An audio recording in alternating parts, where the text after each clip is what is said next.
नमस्कार मित्रांनो. आज आपण 10वा पाठ बघूया. मौर्यकालीन भारत. मागच्या व्हिडिओमध्ये आपण लोकोपयोगी कामांपर्यंत माहिती बघितली होती. आता आपण त्या समोरची माहिती बघूया. मौर्यकालीन राज्यव्यवस्था बघूया.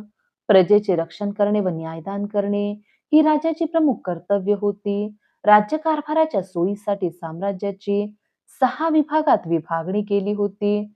राज्यकारभारात राजाला सल्ला देण्यासाठी जे मंडळ होते त्याला मंत्री परिषद म्हणत.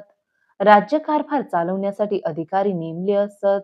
जिल्ह्याच्या अधिकाऱ्याला रज्जुक म्हणत, तालुक्याच्या अधिकाऱ्याला गोप म्हणत, तर खेड्याच्या प्रमुखाला ग्रामिणी म्हणत.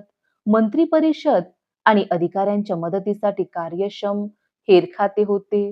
हे लक्षात राहू द्या. रज्जुक म्हणजे काय? जिल्ह्याच्या अधिकाऱ्याला रज्जुक म्हणत, गोप कशाला म्हणत? तालुक्याच्या अधिकाऱ्याला, आणि ग्रामिणी कशाला म्हणत?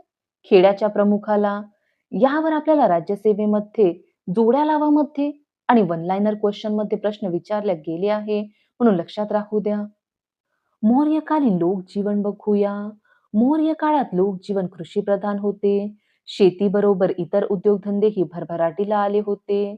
या काळात चकाकी असलेली मातीची भांडी मोठ्या प्रमाणावर बनवली जात असत. तसेच नौका बांधणी हा एक मोठा उद्योग होता. विविध व्यावसायिकांचे, त्याचप्रमाणे व्यापाऱ्यांचेही संघ होते. त्यांना श्रेणी म्हणत.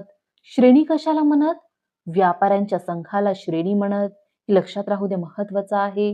लोकांच्या मनोरंजनासाठी अनेक उत्सव व समारंभ होत असत. नृत्य, गायन, तसेच कुस्त्या असे विविध कार्यक्रम होत असत. सोंगट्यांचा खेळ लोकप्रिय होता. बुद्धिबळाचा खेळही ते खेळत असत. कला व साहित्य बघूया. या काळात शिल्पकला आणि वास्तुकला यात खूप प्रगती झाली होती. सम्राट अशोकाच्या काळात शिल्पकला विकसित झाली. त्याने अनेक स्तंभ उभारले, स्तूप आणि विहार बांधले.